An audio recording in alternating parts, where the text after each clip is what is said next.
WWE WrestleMania 37 was one for the books and the blooper reel. Wow, you're in the mix with Pro Wrestling Bits.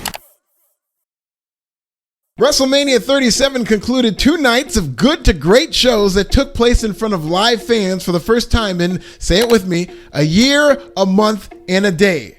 Now, I want to be clear. I felt WrestleMania 37 collectively was a success.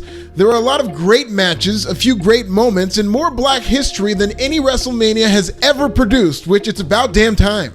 But WrestleMania 37 will also be remembered for its blunders, bloopers, and fails, starting with the usually sure-handed Greg Hamilton, who botched an announcement on night 1. In a train wreck of a tag team turmoil match filled with botches, Greg Hamilton himself caught the bug. Following the merciful elimination of Dana Brooke and Mandy Rose, Hamilton incorrectly announced that the Riot Squad had been eliminated. Hamilton promptly corrected himself, but the damage had already been done, and within seconds, WWE Twitter was all over poor Greg. The women's tag team turmoil match was easily the worst in-ring match of the entire weekend. Yes, even worse than Orton and The Fiend, making it even more confusing that WWE couldn't make room for Charlotte, despite being medically cleared, or Bayley, who was arguably the best thing about WWE in 2020. Sheamus and Riddle had one blip on an otherwise awesome match at WrestleMania 37, and it sucks because had Sheamus not slipped on the top rope while trying to deliver white noise, this would have been on the short list for match of the weekend. Of course, Twitter was all over Sheamus for this one,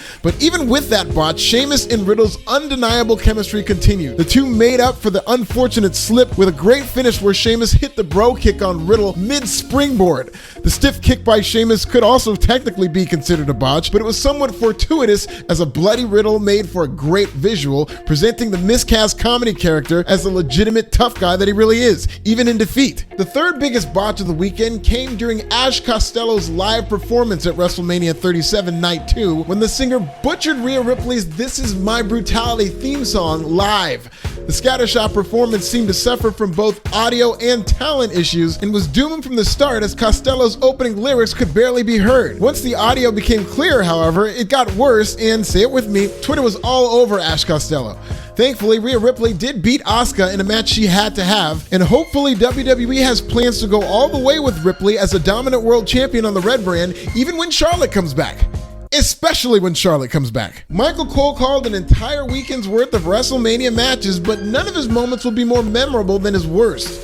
No, not the WrestleMania, when he incorrectly announced that Sasha Banks had kicked out of Bianca Belair's KOD finisher, and Twitter was all over him. Finally, the biggest botch of the weekend featured Mandy Rose slipping and falling on her way to the worst match of WrestleMania 37, and Twitter was all over her for the entire weekend. Even Randy trolled Mandy during his entrance, and now people are assuming WWE is going to make a whole storyline out of this, and it'll be part of her character.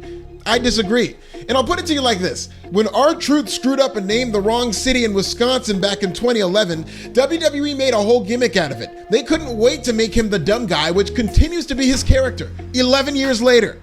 When Titus O'Neil slipped and fell at the Greatest Royal Rumble in 2018, WWE made that his gimmick. Immediately, there was an in-depth analysis of Titus O'Neil slipping and falling. There were alternate angles of Titus O'Neil slipping and falling. There were superstar reactions to Titus O'Neil slipping and falling. WWE even made an entire top 10 epic superstar fails video in the spirit of Titus O'Neil slipping. And guess what number 1 was? Even ahead of the Shockmaster, fucking Titus O'Neil slipping and falling. They even called back to that spot in the 2019 Royal Rumble. Point is, because of an honest mistake, being a simpleton klutz became part of Titus O'Neil's character and is now ingrained in his legacy forever.